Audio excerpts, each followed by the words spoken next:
Space science এমনিতেই একটি জটিল বিষয়, আর এর মধ্যে তৈরি হওয়া প্রবলেম তার থেকেও অধিক জটিল। আপনি জেনে অবাক হয়ে যাবেন, এর মধ্যে কিছু প্রবলেম এতটাই কনফিউজ করে যে যার কারণে বিজ্ঞানীরাও এর সঠিক সলিউশন বের করতে পারে না। আপনি বলুন, আমাদের এই ইউনিভার্সে ট্রিলিয়নের ওপরে তারা আর বিলিয়নের ওপরে গ্যালাক্সি আছে, কিন্তু তারপরও এই ইউনিভার্স এতটা ডার্ক কেন? পৃথিবীতে যতগুলো বালুর কণা নেই তার থেকেও 1,00,000 গুণ অধিক তারা হওয়ার পরেও আমরা কেন সব দিকে শুধু অন্ধকার দেখতে পাই? এছাড়াও ব্ল্যাক হোলের মধ্যে প্রবেশ করা প্রতিটি বস্তু অবশেষে কোথায় যায়? এটা ছাড়াও সত্যি কি টাইম ট্রাভেল করা সম্ভব? ব্রহ্মাণ্ডের ভবিষ্যৎই পরিবর্তন হয়ে যাবে? এই প্রশ্ন শুনতে যতটা ইন্টারেস্টিং মনে হচ্ছে, এর উত্তর তার থেকেও অধিক ইন্টারেস্টিং। আর এমনটা এই কারণেই, কারণ এই সমস্ত প্রশ্নগুলো সম্মুখীন হবে বিভিন্ন প্যারাডক্সের, আর এগুলোকে নিয়েই আজকের এই ভিডিওতে আমরা আলোচনা করব। তাহলে বন্ধুরা, আসুন শুরু করছি আজকের আরও একটি ইনফরমেটিভ ভিডিও। সর্বপ্রথম আমরা কথা বলবো ব্ল্যাক হোল ইনফরমেশন প্যারাডক্সকে নিয়ে, যেটা বিজ্ঞানীদের রাতের ঘুম হারাম করে রেখেছে।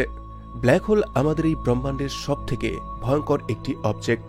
এই অবজেক্টটি একটি অ্যাটম থেকে শুরু করে এতটাই অধিক বিশাল হতে পারে যে বিলিয়ন তারাও এর সামনে এসে এর মোকাবেলা করতে পারবে না। এই ব্ল্যাক হোলের ভেতরে যে জিনিসটি চলে যাবে সে আর কখনোই ফিরে আসবে না। যে কোনো অবজেক্ট, ওটা যদি ব্ল্যাক হোলের ইভেন্ট হরাইজনকে পার করে যায়, তাহলে তার ফিরে আসা ইম্পসিবল হয়ে গেল। এমনটা এই কারণেই, ইভেন্ট হরাইজনকে পার করার জন্য আপনার যতটা এসকেপ ভেলোসিটি চাই সেটা লাইটের গতির থেকেও বেশি হতে হবে। আর আপনি এটা ভালো করেই জানেন যে লাইটের গতির থেকে অধিক দ্রুত এই ব্রহ্মাণ্ডে কোনো কিছু চলতে পারে না। এর জন্যই যে বস্তুটি ইভেন্ট হরাইজন মানে ব্ল্যাক হোলের ভেতরে চলে যায়, সেটা এই ব্রহ্মাণ্ড থেকে সারা জীবনের জন্য গায়েব হয়ে যায়। এর জন্যই এই ব্ল্যাক হোল ব্রহ্মাণ্ডের সবথেকে রহস্যময় প্রশ্নগুলোর তৈরি করে, যেটার উত্তর আজ পর্যন্ত কোনো বিজ্ঞানীর কাছেই নেই। কোয়ান্টাম ফিজিক্সের অনুসারে ইনফরমেশনকে কখনোই ডিস্ট্রয় করা যায় না। যদি এই ব্রহ্মাণ্ডে কোনো জিনিস অবস্থান করে থাকে, তাহলে সেটার বেসিক ডেটাকে ধ্বংস করা সম্ভবই নয়। কিন্তু যেমনটা আমরা জানি, ব্ল্যাক হোলে যাওয়া যে কোনো বস্তু দ্বিতীয়বার আর ফিরে আসে না, যার মানে এটাই দাঁড়াচ্ছে যে ওই ব্ল্যাক হোল ওই বস্তুটির ডেটাকেও শেষ করে দিচ্ছে। কিন্তু এমনটা হওয়া কোয়ান্টাম ফিজিক্সের অনুযায়ী অসম্ভব। কিন্তু এইখানে ব্ল্যাক হোল এমনটাই করছে। এটা কিভাবে হয় সেটা কেউ জানে না। কিছু বিজ্ঞানী এমনটাই বলে যে ব্ল্যাক হোল যেভাবে হকিং রেডিয়েশনের মাধ্যমে বিলিয়ন ট্রিলিয়ন বছরের মধ্যে ধীরে ধীরে শেষ হয়ে যায়, আর তখন হতে পারে ব্ল্যাক হোল তখন তার ভেতরে থাকা ওই ইনফরমেশনকে ঠিক একইভাবে এই ইউনিভার্সে আবার রিলিজ করে দেয়। কিন্তু যদি আমরা এই হকিং রেডিয়েশনকে অ্যাপ্লাই করে নেই, তারপরও আমরা এই ইনফরমেশন প্যারাডক্সের সলিউশন পাই না।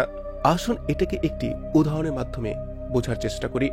যখন আপনি একটি বইকে পুড়িয়ে দেবেন, তখন তার মধ্যে থাকা সব ইনফরমেশন সম্পূর্ণভাবে নষ্ট হয়ে যাবে, কিন্তু জ্বালিয়ে দেওয়ার পরেও তার পার্টিকেলস একদম অখণ্ড থাকে। কিন্তু হকিং রেডিয়েশনের সাথে এমনটা নয়। হকিং রেডিয়েশন থেকে বের হওয়া ইনফরমেশন কোনো ইনফরমেশনই হয় না, ওটা একটি র্যান্ডম বাই প্রোডাক্ট হয়ে থাকে, যেটার সাহায্যে আপনি অরিজিনাল ইনফরমেশনের সম্পর্কে কোনো কিছুই জানতে পারবেন না। এই ইনফরমেশন প্যারাডক্স আজও বিজ্ঞানীদের একটি মাথা ব্যথার কারণ হয়ে রয়ে গেছে। বিজ্ঞানীদের কাছে এর বেশ কিছু সলিউশন হাইপোথিসিস অবশ্যই আছে, কিন্তু এখনো একটি পরিষ্কার থিওরির খোঁজ চলছে। কিছু বিজ্ঞানীর অনুসারে একটি দ্বিতীয় ইউনিভার্স অথবা একটি হোয়াইট হোল এই ইনফরমেশন প্যারাডক্সের একটি সলিউশন হতে পারে, কিন্তু আমাদের কাছে এর সঠিক কোনো প্রমাণই নেই। হোয়াইট হোল একটি এমন হাইপোথেটিক্যাল অবজেক্ট যেটাকে ব্ল্যাক হোলের কমপ্লিট অপোজিট মনে করা হয়। যে বস্তু ব্ল্যাক হোলের ভেতরে প্রবেশ করে যায়, ওটা হোয়াইট হোলের ভেতর দিয়ে বাইরে চলে আসে। আর এমনটা হলে এই ইনফরমেশন প্যারাডক্স ক্রিয়েটই হবে না। এই হাইপোথিসিস খুবই ভালো লাগছে, তাই না? কিন্তু এই হোয়াইট হোল যে আছে, বিজ্ঞানীদের কাছে এর কোনো সঠিক প্রমাণই নেই। অপরদিকে কিছু বিজ্ঞানী এমনটাও মনে করেন, ব্ল্যাক হোলের ভেতরে যাওয়া সব ইনফরমেশন একটি দ্বিতীয় ব্রহ্মাণ্ডে গিয়ে ছড়িয়ে পড়ছে। আমাদের এই ব্রহ্মাণ্ডের শুরু আজ থেকে 13.8 বিলিয়ন বছর পূর্বে একটি সিঙ্গুলারিটি থেকে হয়েছিল। এটি একটি এমন কোয়ান্টাম পয়েন্ট হয়ে থাকে যেখানে প্রচুর পরিমাণে ম্যাটার একত্রিত থাকে। আর ইন্টারেস্টিং বিষয় হচ্ছে এটাই, এমন একটি সিঙ্গুলারিটি এই ব্ল্যাক হোলের কেন্দ্রেতেও আছে। কিছু বিজ্ঞানী এমনটাই মনে করে, ব্ল্যাক হোলের এই সিঙ্গুলারিটি পরে গিয়ে একটি নতুন ব্রহ্মাণ্ডের জন্ম দেবে। আর এমনটা হলে এই ইনফরমেশন প্যারাডক্স কিন্তু সলভ হয়ে যায়। এই দুটো হাইপোথিসিস খুবই ভালো, কিন্তু বিজ্ঞান কোনো প্রকার প্রমাণ ছাড়া কাজ করে না। আর এটাই কারণ শুনতে ভালো লাগলেও এই দুটোর একটিকেও ইনফরমেশন প্যারাডক্সের সলিউশন মনে করা হচ্ছে না। হতে পারে এই প্যারাডক্স ভবিষ্যতে গিয়ে সলভ হয়ে গেল, কিন্তু এখনকার জন্য এটা আমাদের এই ইউনিভার্সের সবথেকে ভয়ঙ্কর একটি প্যারাডক্সের একটি। ব্ল্যাক হোলের এই রহস্যের পর আমি এখন আপনাদের নিয়ে যাব আরও একটি রহস্যের দিকে, যেটা সম্পূর্ণভাবে লাইটের স্পিডের ওপর ডিপেন্ড করছে। এটাকে থিওরির মধ্যে প্রুভ করা হয়ে গিয়েছে, কিন্তু প্র্যাকটিক্যালি এটাকে প্রুভ করার জন্য আমাদের হয়তো আরও কয়েক শত বছর লেগে যাবে। তাহলে বন্ধুরা, আমি এখানে কথা বলছি টুইন প্যারাডক্সকে নিয়ে, যেখানে দুটি টুইন্স একসাথে আমাদের সাথে ব্রহ্মাণ্ডের ভ্রমণে বের হবে, কিন্তু এর মধ্যে একজন সাধারণ পৃথিবীতে বানানো একটি স্পেস স্টেশনের মধ্যে হবে, আর দ্বিতীয় একজন এমন একটি স্পেসশিপের মধ্যে যেটা আলোর 99.99% গতিতে ছুটতে পারবে। এখন আগে কি হবে আসুন সেটা দেখি। আপনাদের মধ্যে থেকে একজন টুইন্স ওই স্পেসশিপে করে মহাশূন্যের ভ্রমণে বের হবে এবং ইউনিভার্সে ঘুরতে গিয়ে সে যা কিছু দেখবে সব সে ফিরে এসে আপনাকে বলবে।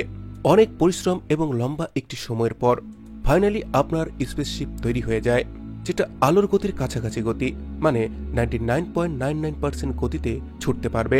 প্ল্যানের মোতাবেক আপনার টুইন মহাশূন্যের ভ্রমণের জন্য তৈরি হয়ে যায়, আর আপনি পৃথিবীকে অরবিট করছে একটি স্পেসশিপের মধ্যে থেকে তার জন্য অপেক্ষা করবেন। মহাশূন্যে গ্রহ, ব্ল্যাক হোল আর বড় বড় গ্যালাক্সির পাশ দিয়ে ভ্রমণ করার পর যখন আপনার টুইন 30 বছর পর আবার ফিরে আসে, তখন তার হোশ উড়ে যায়, কারণ সে দেখে আপনি বুড়ো হয়ে গেছেন। আপনার বয়স এখন 60 বছর হয়ে গিয়েছে, কিন্তু অপরদিকে ওর বয়স মাত্র 5 বছরই বেড়েছে। মানে এতটা অধিক সময় পর্যন্ত ভ্রমণ করার পরও ওর বয়স মাত্র 5 মাসই বৃদ্ধি পেয়েছে, মানে ওর বয়স 30 বছর 5 মাস, আর আপনি 60 বছরের হয়ে গিয়েছেন। এটা সত্যি হোশ উড়িয়ে দেওয়ার মতো, আর এটাকেই টুইন প্যারাডক্স বলা হয়ে থাকে। আর এটাকে বোঝার জন্য আমাদেরকে থিওরি অফ রিলেটিভিটিকে বুঝতে হবে। আইনস্টাইন দ্বারা পাবলিশ করা থিওরি অফ রিলেটিভিটির অনুসারে যখনই কোনো অবজেক্ট দ্রুত গতিতে চলে তখন তার জন্য সময়ের গতি স্লো হয়ে যায়। এটাকে আমরা নিত্যদিনের কাজকর্মের সময় বুঝতে পারবো না, কারণ এটাকে নোটিস করার জন্য ভীষণই অধিক দ্রুত গতির প্রয়োজন। যখন কোনো অবজেক্ট লাইটের গতির কিছু % গতিতে ট্রাভেল করে তখন সময়ের গতি দ্রুত কমতে থাকে, কিন্তু এখানে খেয়াল করার বিষয় ওই স্পেসশিপের মধ্যে থাকা ব্যক্তির কাছে সময় নর্মাল গতিতেই চলছে। তার মানে ওই টুইনের জন্য 30 বছরের যে একটি ভ্রমণ ছিল সেটা তার কাছে 5 মাসের সময়ের মতোই লেগেছে, কিন্তু বাইরে থেকে যে অবজার্ভ করছে সেই ব্যক্তি তার মধ্যে ক্লিয়ার ডিফারেন্স দেখতে পাচ্ছে, এবং তার জন্য 30 বছর 30 বছরই মনে হচ্ছে। ফিজিক্সের ভাষাতে এটাকে টাইম ডাইলেশন বলা হয়ে থাকে, আর এই কনসেপ্টটি টুইন প্যারাডক্সের জন্য দায়ী।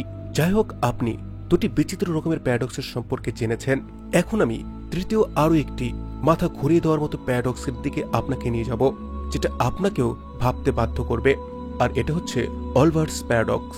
আমরা ছোটবেলা থেকে জেনে আসছি যে আমাদের এই ব্রহ্মাণ্ড অনেকটাই বিশাল, আর এর মধ্যে অগণিত তারা আছে যেটাকে কাউন্ট করা সম্ভব নয়, কিন্তু তারপরও যখন আমরা রাতের আকাশে দেখি সেটাকে অন্ধকারই দেখি।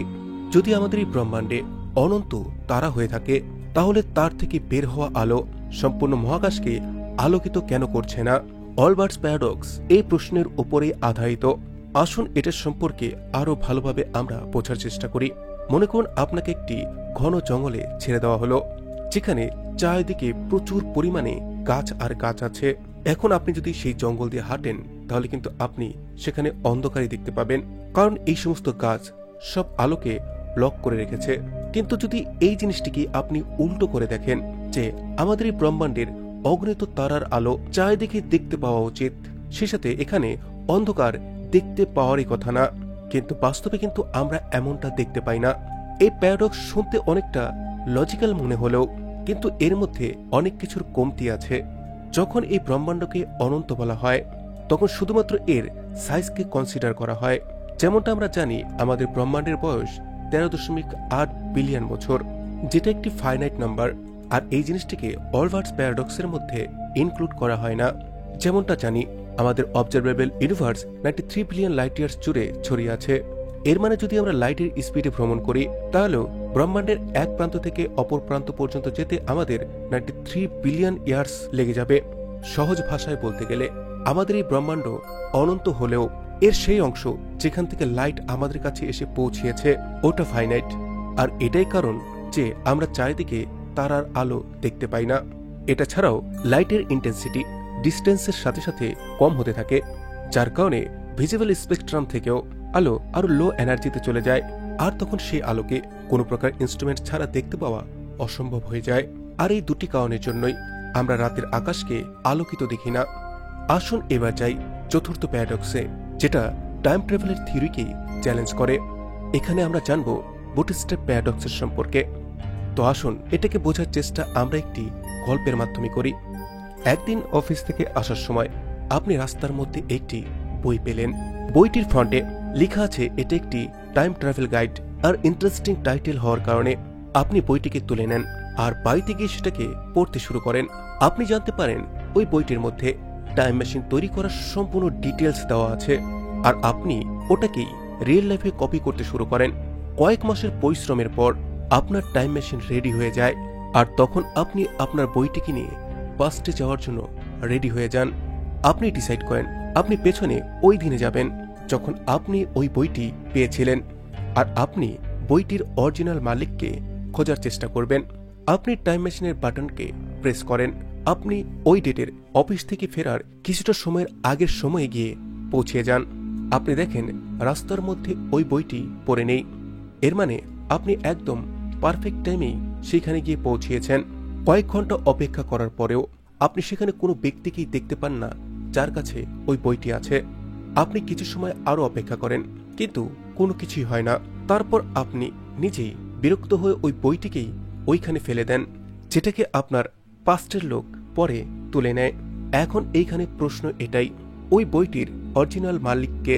আর এই ঘটনাকেই বুটস্ট্র্যাপ প্যারাডক্স বলা হয়ে থাকে। এই প্যারাডক্সের মধ্যে একটি অবজেক্টের অরিজিনেশনের খোঁজ করা অসম্ভব হয়ে যায়। এই প্যারাডক্স আমাদেরকে বলে পাস্টে টাইম ট্রাভেল করা এতটা কমপ্লেক্স কেন। যদি আপনি না জেনে থাকেন তাহলে বলে দিই, ফিজিক্সের নিয়মের অনুসারে ফিউচারে টাইম ট্রাভেল করা সম্পূর্ণভাবে সম্ভব, কিন্তু পাস্টে যাওয়া নেচার এবং ফিজিক্স দুটোরই নিয়মকে ভঙ্গ করে। পাস্টে টাইম ট্রাভেল করলে অনেক প্যারাডক্সের জন্ম দেয়, যার মধ্যে এই বুটস্ট্র্যাপ প্যারাডক্স সব থেকে ইন্টারেস্টিং। এই সমস্ত প্যারাডক্সের সম্পর্কে আপনার কি রায় সেটি কিন্তু আপনি আমাকে অবশ্যই কমেন্টে জানাবেন। আপনার কমেন্ট আমার কাছে ভীষণই মূল্যবান। সেই সাথে ভিডিওটিকে আপনার ফ্রেন্ডস আর ফ্যামিলির সাথে শেয়ার করুন, যেন তারাও এর সম্পর্কে জানতে পারে। ভিডিওটি ভালো লাগলে লাইক করুন, সেই সাথে চ্যানেলটিকে সাবস্ক্রাইব করে বেল আইকনে ক্লিক করুন। Thanks for watching, take care, bye by.